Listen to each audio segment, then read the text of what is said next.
에노모토 히데타케의 비로소 진정한 나를 살다 5장. 올바른 해답을 찾기보다 올바른 질문을 갖는 것이 인생을 풍요롭게 한다. 에코빌리지 매력에 빠져 스코틀랜드로 이주. 에코빌리지 트레이닝에 참가하다. 특별히 무엇을 할 것인지 정해놓고 CTI 재팬의 경영에서 손을 뗀 것은 아니었지만 한 가지 해보고 싶은 것이 있었다. 그것은 스코틀랜드의 핀드혼이라고 하는 곳에서 1년에 한 번, 한 달간 진행되는 에코빌리지 트레이닝 프로그램에 참가하는 것이었다. 에코빌리지란 이름 그대로 자연 친화적인 삶을 영위하는 공동체를 말하며 에코빌리지 트레이닝은 이런 자연 친화 공동체를 만들기 위한 방법을 다양한 측면에서 교육시키는 프로그램이다. 왜 이 트레이닝에 참가하고 싶었는가 하면 지금까지 코칭 일을 하면서 막연하게 느끼고 있던 의문점에 대한 힌트를 여기서 찾을 수 있지 않을까 하는 이해감이 직감적으로 들었기 때문이다. 그 의문이라 함은 코칭은 상대방의 가능성을 끌어내는 데 도움이 되는 매우 뛰어난 커뮤니케이션 기법이지만 이 세상의 구조가 사람들의 가능성을 끌어낼 수 없게 만들어져 있다면 사람들은 어딘가에서 분명 한계에 부딪히지 않을까 하는 것이었다. 바꿔 말하면 사람들이 자신의 가능성을 최대한으로 발휘할 수 있는 사회란 어떤 것일까? 라는 의문이 늘 마음속에 둥둥 떠다니고 있었다. 핀드혼에서 느낀 점. 실제로 핀드혼을 방문해서 에코빌리지 트레이닝에 참가해보니 직감적으로 느꼈던 것들의 실체가 조금씩 보이기 시작했다. 핀드혼에서는 기본적으로 먹거리부터 시작해서 생활에 필요한 에너지까지 거의 모든 것이 자급자족으로 이루어지며 운영 방식도 매우 민주적이었다.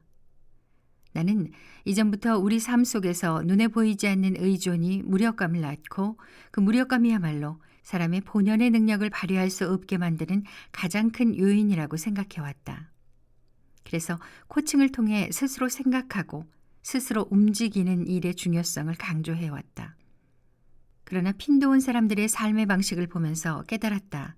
먹거리와 에너지 등 사람이 살아가는데 꼭 필요한 것들을 부지불식 중에 타인에게 의지해온 일들이 서서히 무력감을 낳고 그 무력감이 사람들로부터 살아갈 힘을 뺏는 것이 아닐까. 그렇다면 어떻게 하면 그런 상태에서 탈피할 수 있을까? 한 달 체험만으로 그 해답까지 얻을 수 없었다. 나는 그 이후로도 이 물음의 해답을 구하기 위한 고민을 계속하게 됐다. 10,000분의 24의 기적.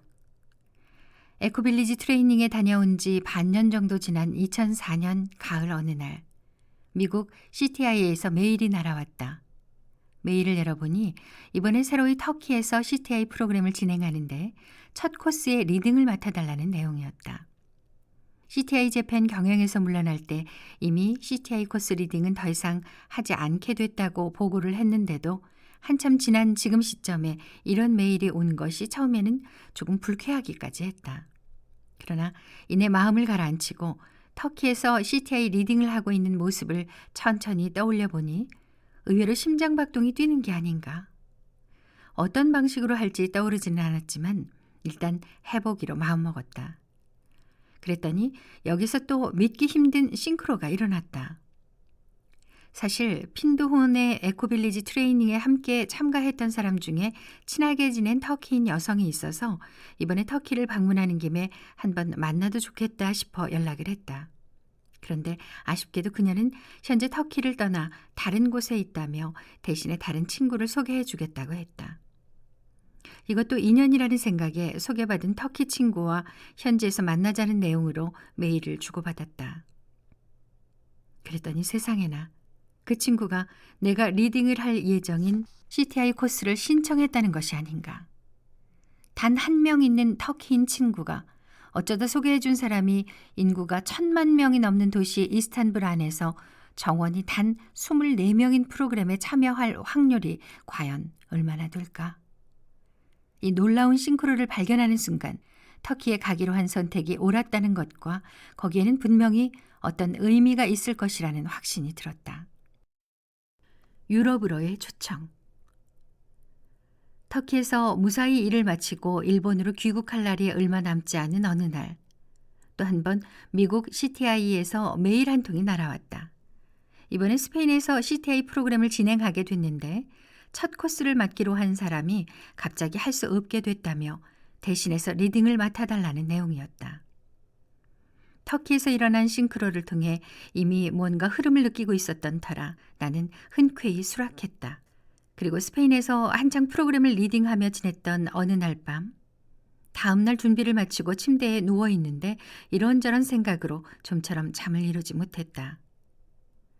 그러다 갑자기 터키에서 스페인으로 연속해서 CTI 코스 리딩을 하면서 내 안에서 유럽에 대한 뭐라 말로 표현하기 힘든 향수와도 같은 것이 싹트고 있다는 생각이 들었다. 어린 시절 아버지 일 때문에 4년 정도 영국에 살았는데 그때의 감각이 이번 2차례의 유럽 방문을 통해 그리움이라는 느낌과 함께 선명하게 살아난 것이다. 조금 극단적인 표현이지만 유럽이 나를 부르고 있다는 느낌마저 들었다. 이때 문득 핀도훈으로 이주해야겠다는 생각이 머리를 스쳤다. 그렇게 하면 에코빌리지 트레이닝에서 미처 얻지 못했던 의문에 대한 해답을 구할 수 있을지도 모른다는 생각이 들었다. 생각이 여기까지 이르자 마음이 조급해졌다. 일본에 귀국하자마자 나는 아내에게 내 생각을 얘기했다. 다행히 아내도 핀도훈에 관심을 갖고 있던 터라 반대하지는 않았지만 그때는 딸이 태어난 지 얼마 되지 않은 때이기도 하여 아내는 딸이 돌이 지날 때까지 기다려달라고 말했다.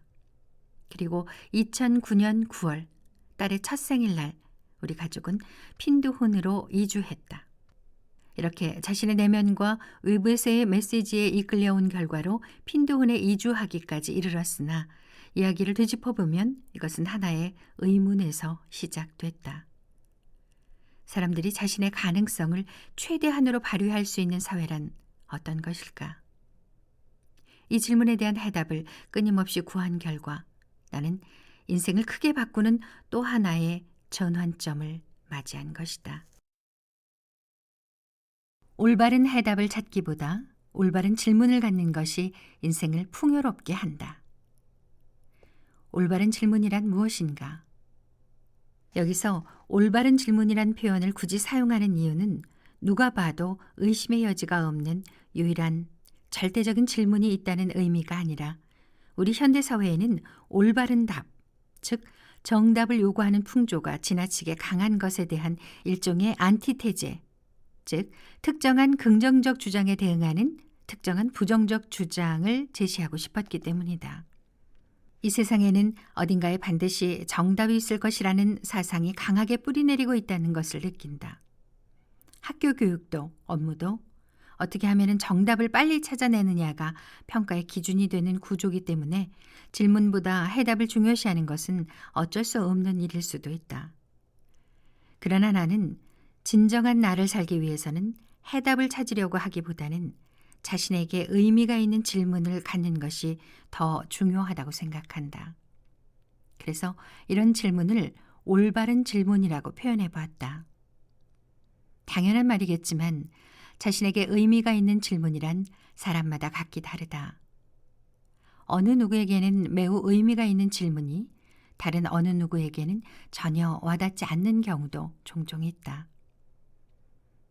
사람들은 살면서 많은 질문을 품고 살지만 그 중에서도 올바른 질문이라고 하는 것은 품고 있다가도 금방 사라져버리는 궁금증이 아니라 마음에 걸려 오래오래 남아있는 질문을 말한다. 예를 들어 내 경우는 이번 에피소드에서 소개한 사람들이 자신의 가능성을 최대한으로 발휘할 수 있는 사회란 어떤 것일까 하는 것이 그런 질문이었고, 또 미국에 유학 갔을 때 품고 있던 어떻게 하면 사람들이 활기차게 일을 할 수 있을까도 그런 질문이다. 물론 매 순간 이런 질문을 의식하며 생활하는 것은 아니지만 사소한 순간에 마음속에서 반복적으로 되뇌는 그런 질문이다. 그리고 뒤돌아보면 항상 이런 질문들이 내 인생을 움직여왔다. 올바른 질문에는 이런 힘이 있는 것이다. 질문의 힘. 내가 질문을 갖고 심을 처음으로 인식하게 된 것은 미국 유학 시절 코칭을 배울 때였다. 코칭의 핵심 질문이라고 할 만큼 코칭에서는 질문을 중요하게 여긴다. 나도 코칭을 처음 배울 때에는 상대에게 질문하는 법에 대해 철저한 훈련을 받았다. 코칭에서 던지는 질문은 상대방이 바로 대답할 수 있는 질문보다도 당신이 정말로 하고 싶은 일은 무엇인가요? 등과 같은 정답이 없는 질문들이다.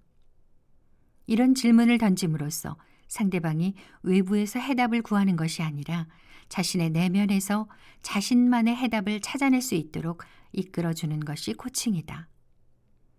그 사람이 필요한 대답은 모두 그 사람 안에 있다. 코칭에서 가장 기본적인 개념이다.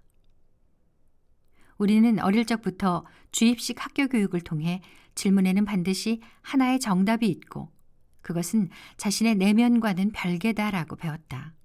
따라서 나는 어떻게 하고 싶은가, 나는 어떤 삶을 살고 싶은가 등과 같이 자신의 내면에서밖에 끌어낼 수 없는 답조차도 외부에서 정답을 찾으려고 했다. 그러나 코칭 속에서 질문을 받음으로써 자신의 내면에는 없다고 생각했던 해답이 발견될 때 그 해답을 발견한 기쁨뿐 아니라 그것을 스스로 찾아냈다고 하는 기쁨이 솟아나면서 엄청난 에너지를 얻는 체험을 하게 된다. 이것이 질문이 갖는 힘이다. 어떤 질문을 해야 할까? 다만 질문에는 여러 종류가 있다. 그 중에는 에너지를 얻기는커녕 오히려 힘을 빼앗기는 질문도 있다.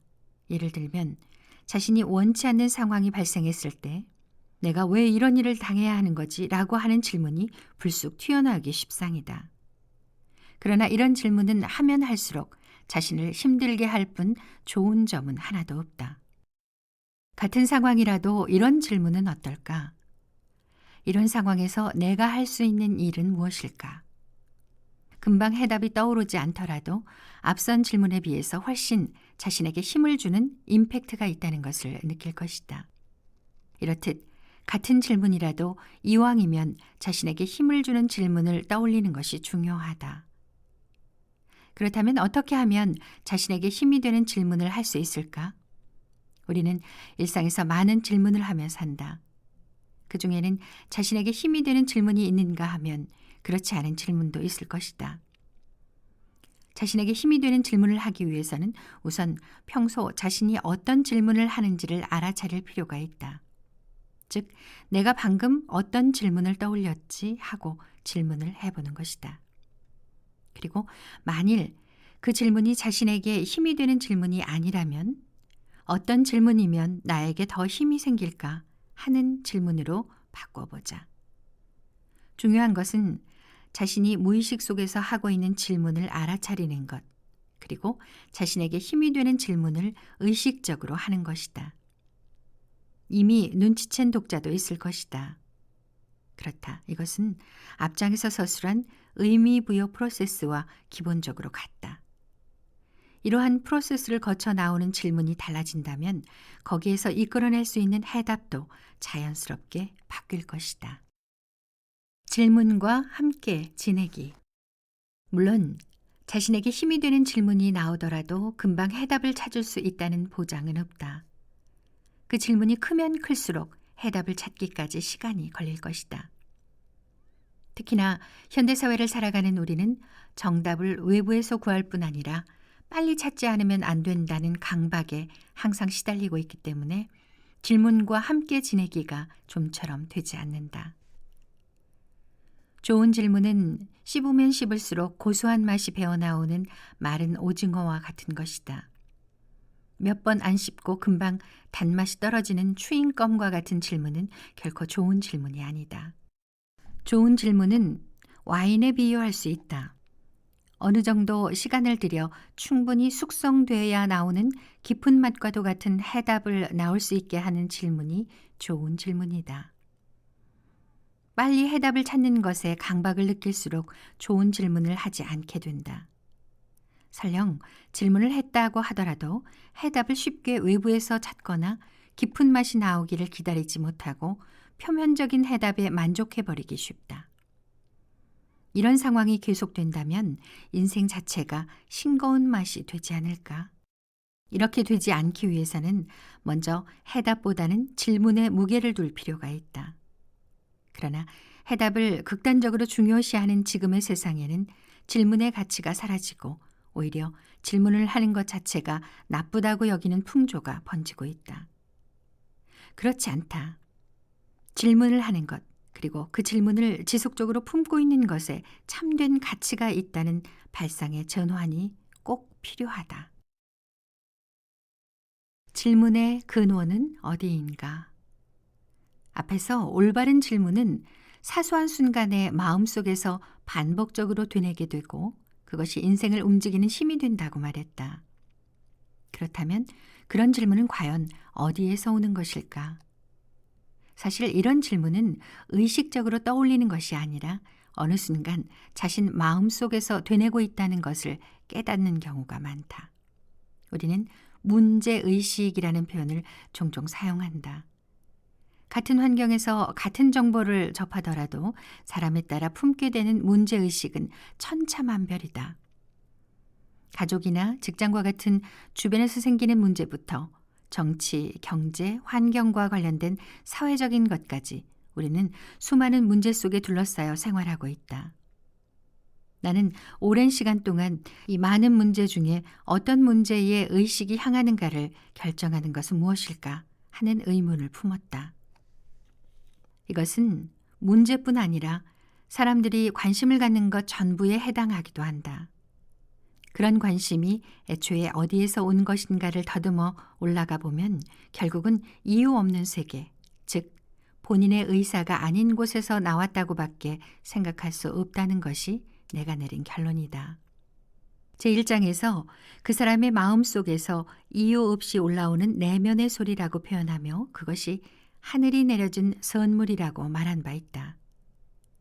그런 의미에서는 스스로 의식적으로 선택하지 않았는데도 자신의 마음속에서 울리는 질문은 어떤 의미에서는 내면의 소리라고 할 수 있을지도 모른다.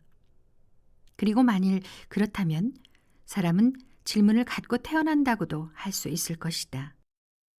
그렇게 생각하면 자신의 마음속에서 울리는 질문을 더욱 소중히 여기는 마음가짐이 필요하지 않을까. 질문은 진화한다. 사람이 질문을 갖고 태어난다고 할지라도 어떤 특정한 질문을 평생 계속 지니고 산다고는 할 수 없다.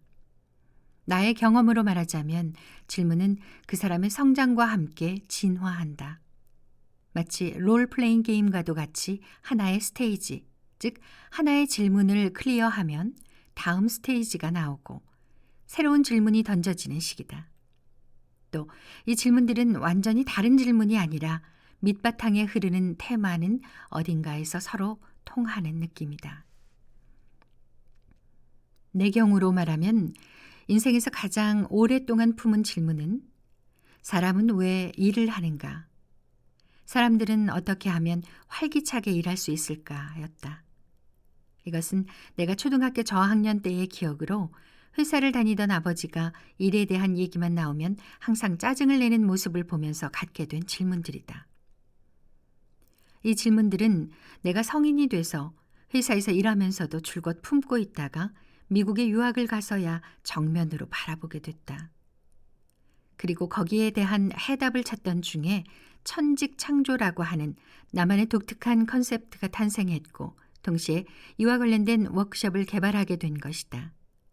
이 천직창조 컨셉은 진정한 일, 일본 능률협회 매니지먼트 센터 2014년 국내 출판본 진정한 나의 일을 찾아서 매일경제신문사 2002년 책에서 상세히 다루고 있으므로 관심 있는 독자는 읽어보길 권한다. 그리고 에피소드 2에서 소개한 바와 같이 천직 창조 세미나에 참가한 사람들이 실제로 스스로 천직을 창조할 수 있기까지의 프로세스를 어떻게 서포트할까를 찾던 와중에 코칭이라고 하는 교육을 만나게 되고 또 그것이 계기가 돼 사람이 어떻게 하면 자신의 가능성을 최대한으로 발휘할 수 있을까라는 질문이 수면 위로 떠올랐다. 수면 위로 떠올랐다고 표현한 것은 이 질문이 내가 회사에서 근무할 때부터 마음 깊은 속에 존재하고 있었던 느낌이 들기 때문이다. 이미 그때부터 내 마음속에 활기차게 일을 하는 것과 자신의 가능성을 최대한으로 발휘하는 것은 밀접하게 연결돼 있다고 느끼고 있었던 것은 아닐까 생각한다. 그리고 이번 에피소드에서 소개했듯이 코칭 사업을 시작하고 그 일을 계속하면서 사람들이 어떻게 하면 자신의 가능성을 최대한으로 발휘할 수 있을까 하는 질문이 이번에는 사람들의 가능성이 최대한으로 발휘되는 사회는 어떤 사회일까와 같은 질문으로 진화했다. 그리고 그 질문이 결과적으로 나를 핀드혼으로 이끌었던 것이다. 질문이 생겼을 때, 곰곰이 생각해보면 질문이 생겼을 때가 바로 인생에서 전환기를 맞이하는 때인 경우가 많았다는 느낌이 든다. 지금까지 소개한 에피소드로 말하면 회사를 그만두고 유학을 간 때, 코치로 독립한 때, 창업을 한 때, 그 회사 경영에서 물러난 때, 그리고 온 가족이 스코틀랜드로 이주한 때, 이 모든 순간이 크나큰 결단을 내려야 하는 인생의 전환기였다. 전환기를 맞이했기 때문에 질문이 생겼는지 아니면 질문이 생겼기 때문에 전환기를 맞이했는지는 알 수 없다.